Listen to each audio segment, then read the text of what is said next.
Hello and welcome to this week's video. So the topic today is about starting college. So I started college when I was 14 years old through an early college high school program.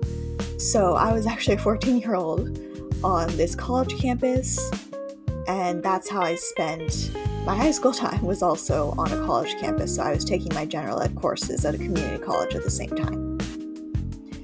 So I think I can say, being almost 24 now, that I can definitely have some experience with things with college and what you need to know and what matters and what kind of doesn't in the grand scheme of things.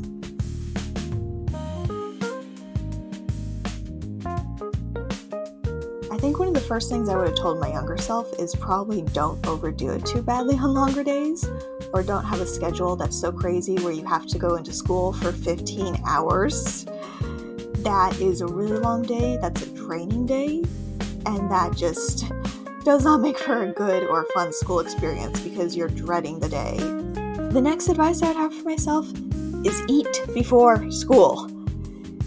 I should mention, I did this for many years where I did not eat before school, and breakfast doesn't have to be some great big thing with eggs and bacon. It can be a bagel with peanut butter. It can be cereal without the milk, as long as it's something that you are getting in your stomach, so that way you are ready for the day and you're prepared for the day, because if you do not eat before school, you're going to be apathetic, you're going to be tired, you're going to be grumpy, you're going to be hungry, and you're just not going to like it at all. Also, shout out to my 14-year-old self again, don't carry a super duper heavy backpack. I used to have a 10-pound backpack, and that was literally about 10% of my body weight at the time, and I know that because we measured it in class one time on a scale for a gym class that I was taking, and I had a 10-pound backpack because I carried all the books and the textbooks and things in there, and that's just, no, it's too extreme to do to one person, to even yourself. So probably just get like a rolling backpack, or figure out what you can do to kind of reduce the load on your back. And I think just for going to school, if you can kind of get into sort of this mindset of, okay, I'm going to school, I'm going to be excited, I'm going to do things that make going to school exciting. So for me, I started in this recent semester doing my hair and doing my makeup in ways that just are me expressing me. So I might put my hair in rollers, I might put on false eyelashes, even if they're regular or pink or whatever it is. And it's just fun to do because in my brain, I'm like, well, maybe I'm not just going to school, maybe I'm showing up for a fashion runway, or with this coat, I look like a detective, so maybe I'm just a detective heading to work today. Or something just kind of fun like that. And that really made the experience just a lot better when you feel kind of more excited about going in. Now, one interesting thing about college is that the dress code is different from high school. So in high school, it was, oh my god, a shoulder, how dare you? In college, it's a little bit more like, well, you showed up, that's good. You're in pajamas? Who really cares? And also, people are all just kind of focused on themselves, so they're not really going to notice your outfit unless it's to say something nice. I've been dressing my own way this couple past semesters, and it's been nice, I just dress up, and if anybody talks to me, it's honestly compliments. I haven't gotten negative comments on how I dress. So college will probably be a good place to kind of explore and mess around with fashion. And my last little tip of advice for this section is try not to be too isolated and lonely during the college experience. So if you go into class and you're sitting there, you're quiet, you're talking to nobody for no reason because you feel like it's awful to do that, then that can be something that just makes the college experience 10 times more miserable. Talk a little bit to people before class and just form those connections, because most people are probably as scared of you as you are of them.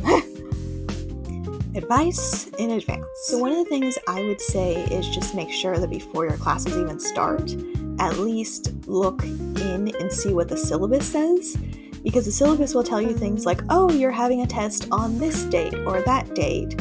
It will tell you, okay, how does the teacher grade things, how to email the teacher, how to contact the teacher. So you can be aware and prep yourself and prep your calendar and know what needs to be in there. I would say it's also a good idea to make sure to look up when certain deadlines are. Some colleges have rules where beyond a certain date, you can drop a class, which means sort of getting it off your schedule. But if you don't drop by a certain date, then it shows up on your schedule as withdrawal, which isn't like too bad. It's just something to be aware of to make your records look just better in general. So it's a good idea to know things like, when is the financial aid due? When is this form due or that form due? Just because they usually won't tell you automatically, you have to look up this information for yourself, and it's going to vary depending on college to college. Another thing I would say is to see what books or ebooks are needed for your class in addition to looking at the syllabus, just so you know what to be prepared for, budget-wise, time-wise, even just looking at the first chapter of the book and seeing, okay, this is how they write it. And if you're still deciding your schedule and you're kind of stuck between two really, really similar options, a good way to kind of tie break that is to look on Rate My Professor, and that will tell you things of other people's experiences with professors, but also just take it with a grain of salt, because sometimes some people are very like, this teacher gave me an F because I didn't do any work. And it's like, you didn't do any work, so of course the teacher gave you an F because you turned in no assignments. And another tip that's really helped me through the years is to make sure that you know what your campus map looks like, and wherever the locations of your classes are on the schedule, look at those in advance, and then also, even just an hour before it actually starts, or the day before, actually physically go to your classes and where they are, so you have that image in your brain. So when it comes time to actually go, you go, oh yeah, it's this building. And if a building room starts with so if it's room 219, it will usually be on the second floor up, and then you find number 219. So the first number usually indicates what floor something's on, so that's always a good way to figure out, okay, where do I need to go for this? And that's just something that I've always done. It's my little tradition, is going, okay, where is my classroom at? I'm going to see it before the class even actually starts, so that way I can have that mental image in my brain and know exactly where I need to go. Professor dynamics. So, if for any reason at all you have to miss class, maybe you're busy hugging the toilet, aka puking, send the teacher an email. Especially in those first few weeks, because that's how you let the teacher know that you're not just someone who's trying to flake out on the classes, that you're still interested in being in the class, and that this may just be a special occasion or event or something off. And if you look at the schedule and you see, oh my goodness, I have a test on May 1st, but you know, hey, I have a really important doctor's appointment that was pre-scheduled on May 1st and I can't miss it, what I would say is to email the teacher and let them know as soon as you find that out, just in advance as much as you can. So you could say, hey, professor, could I take this earlier than May 1st? And sometimes they may be like, oh, yeah, you have this extenuating condition. Oh, well, you can actually just take it after May 1st. Go enjoy your doctor's appointment or dentist appointment. And this was something I kind of didn't really expect in college, is that sometimes teachers are just not really good at teaching. When I first took statistics, I had this teacher who just kind of sat there and looked in the book, and I really didn't understand a single thing that was going on, and I felt overwhelmed and stressed, and actually ended up crying after one of the tests because I couldn't understand what was being taught, and this teacher didn't break it down. They just were talking at us. And this dude was kind of older, so he was kind of closer to tenure and retiring, so he didn't really care that much.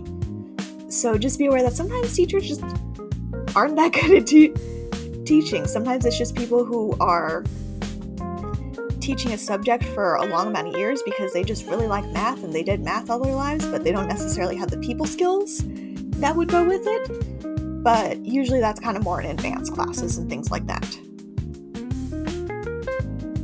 Also, sometimes in math classes, sometimes the teachers just don't really explain it properly, and you may have to go and get tutoring to understand.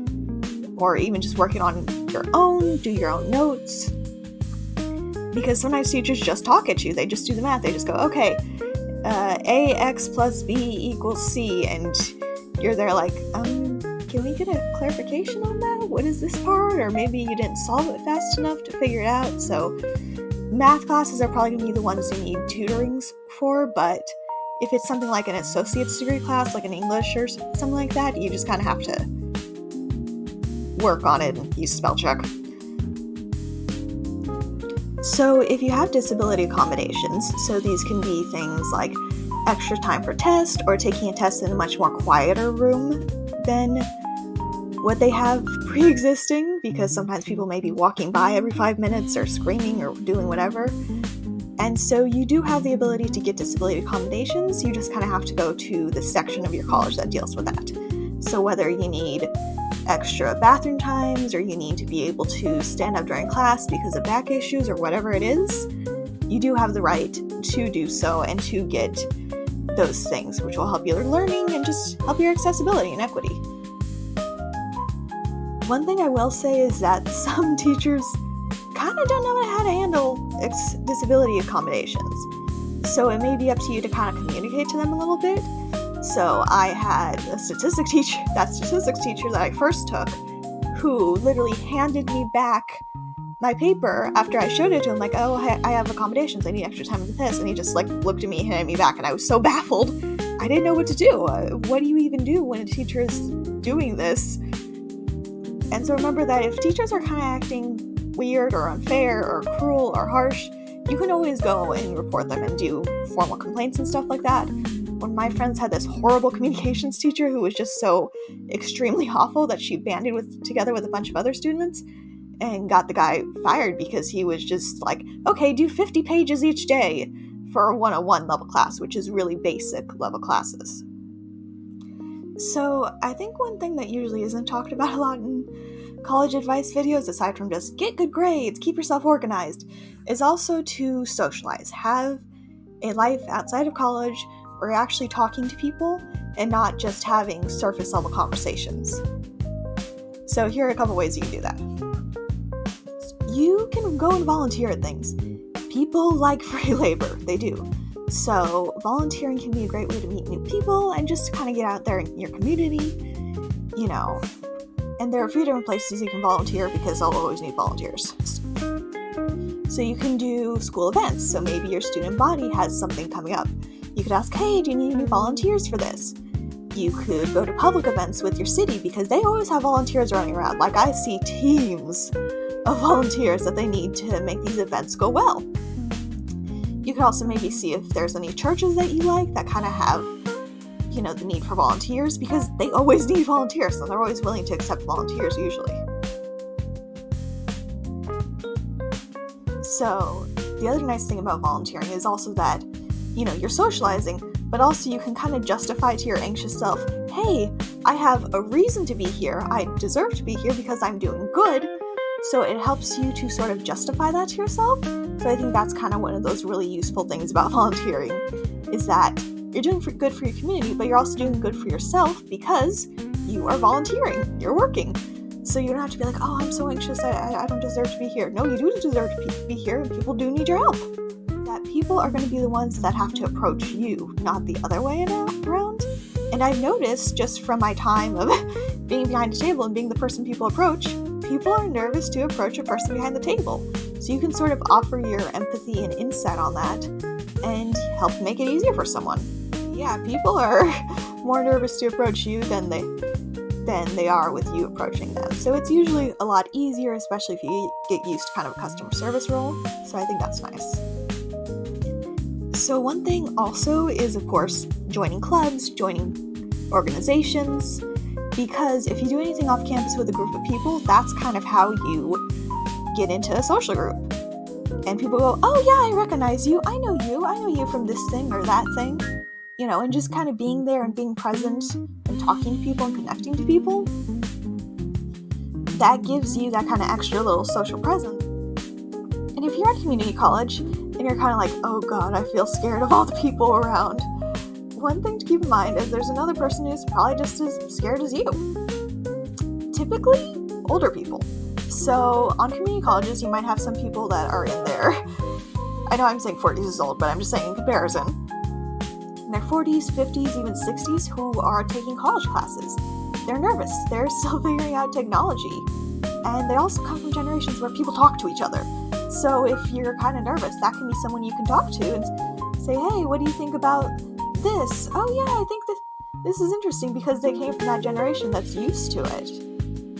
And they may be struggling with something like a laptop or a computer. I've helped older people with laptops at school when they had struggles where they're like, oh no, you can do this through here to print through this. And that can be another form of connection. And I think one thing to also keep in mind is that people aren't quite as scary as you're scared that they're going to be. Like, unless they had a really bad day and their dog died and their mother died and their grandpa died, and then someone crashed their car, usually they're not going to be acting too crazy. And people are usually pretty nice. You can start up a conversation and say, hey, I like your nails, I like your hair, I like whatever other aspect of their outfit, or hey, I like that show that you like, and just start talking about them, and they go, oh yes, I love that show too. Because all it really takes is that right little subject of discussion, and then boom, you got a new friend in your class. Taking. Here's some little tips and tricks that I learned. Some are obvious, some not as obvious. So when I was in trig class, I color-coded things. So here's an example of my notes. And I had just, color-coded things. I did pink, blue, and purple, and I was like, oh, these are cotton candy colors. I like this. So I had fun with that. And I would definitely say when you're doing your notes, try and use memory devices and things like that. For example, when I couldn't remember sine, cosine, and tangent, I thought of them as the Powerpuff Girls. So sine is Blossom, cosine is Buttercup, and then tangent is Ann Bubbles, and I would remember that, and I did the colors, and so that's how I would always remember the difference between the three, and that's something that just helped me, even though I was just singing the Powerpuff Girls song in my head. The one thing I do want to also reiterate, or enforce, is that textbooks sometimes will take the most simple concept, the simplest concept. It can say, okay, let's talk about dogs. And the entry for the dog is literally using all these crazy off-the-wall words, and you're like, couldn't you just say it's, a four-legged creature that socializes well and likes humans? But they'll use these extreme languages to explain just a simple concept, and it makes you feel kind of dumb when you're reading them because you're going, what am I even looking at? And this is someone who, read the college grade stuff. In elementary school, I was one of those, gifted students because, well, I read and I didn't want to go to recess. I didn't want people near me. It was loud and annoying. So, one thing I learned is that sometimes textbooks just suck at teaching you things. They aren't the best. They just kind of take the information, they overcomplicate it. And sometimes teachers do make mistakes, and you might get quizzed on things that are so stupid and so trivial. It'll ask you, okay, on page 37, what was the 10th word in? And you're thinking, I didn't memorize that, because who would have memorized that? I looked at the vocabulary words to understand the general concept. What? So sometimes you will get quizzed on the most stupid things. It can be really trivial and just exhausting and frustrating to deal with. But once you're done with the class, you're done with the class. You don't have to see that teacher again. You don't have to face them again. They are there in their own little world, and you are in your own little world. You don't need to see them again. That's the nice part about that. College is different for everybody, but there are things you can do to just kind of make the experience a little bit better, just because having that isolated experience can make it really, really tough. And also, thank you if you comment or like. I like comments more because I can learn more about what people like and enjoy about the video and where to improve. But also, this is just a fun little outlet for me. So yeah, I think that's just how that video is. Please watch more of them. Tell me what you like. Tell me what could be improved. And just have a lovely day. Thank you.